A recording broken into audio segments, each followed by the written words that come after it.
This week marks the end of high school classes and the start of some intense cramming for exams and for grade 12 students at graduation and their first steps into their adult lives. We are marking the occasion with what's turned out to be an annual tradition here. Profiles of some of this year's school valedictorians. Jennifer Patalano reports.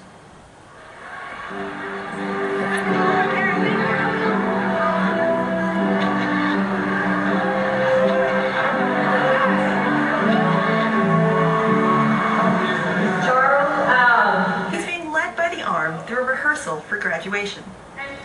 It's perhaps fitting for a guy who didn't expect to be chosen valedictorian, especially considering how he felt when he entered high school. What were you like when you started high school?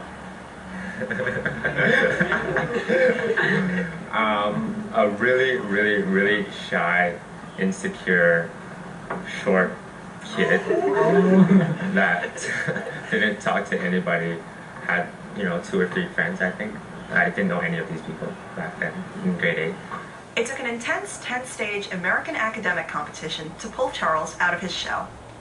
He was captain of the school's team in 10th grade, and they went to Idaho in the '04 finals. And it was all a really fun time talking to Americans and realizing they're a lot like us, despite all the jokes that we have. And yeah, it was just really great talking to people, and I think my bubble, I guess it broke a bit, and I was more willing to talk to other people after. Now, Charles is on student council and co-founded the school's newspaper. His friends say he's a giving guy. It was because it was strike and we didn't have school, but we still have to study because grade 12 and there's provincials coming up, right? Especially first semester.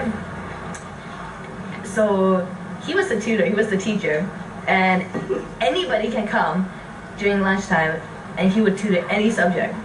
Like, other than the fact that he's like really smart and he's gotta be like the nicest guy. I mean, like, he's really humble about it too. Like the fact that he's smart. Even though sometimes he does seem a little bit cocky. Cocky because he's super confident in the subjects he knows well. Yeah, I think if you had to take over the world, he'd probably be the nicest leader. Yeah. I could see him like a world leader, It'd be like a nice 1984 reality. It'd be like something like that. You're welcome. It must be. Really? Oh wow, this is not ready. You're grade 8 writing. It's a tradition at Burnett Secondary. Grade 8 students are assigned to pen a letter to themselves that they'll open 5 years later. Charles from grade 8 writes that he should end procrastination, be loving, self-controlled, and quiet. Most of all, it tells him to go to university. And Charles will be studying sciences at UBC in the fall. I don't know what's out there, and everybody says how university is so hard, but at the same time they'll say how you'll have a blast there, and with all the campus life and stuff that goes on, and all the opportunities and all the new profs that you'll meet. And I guess I'll have to find it for myself, The Charles of today is ready for the challenge. Jennifer Patalano, CBC News, Richmond.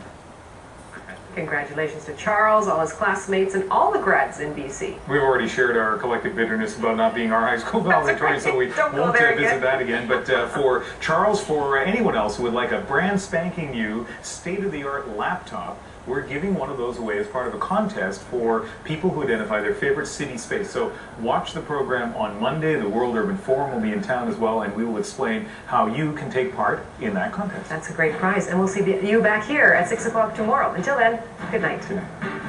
No, I haven't.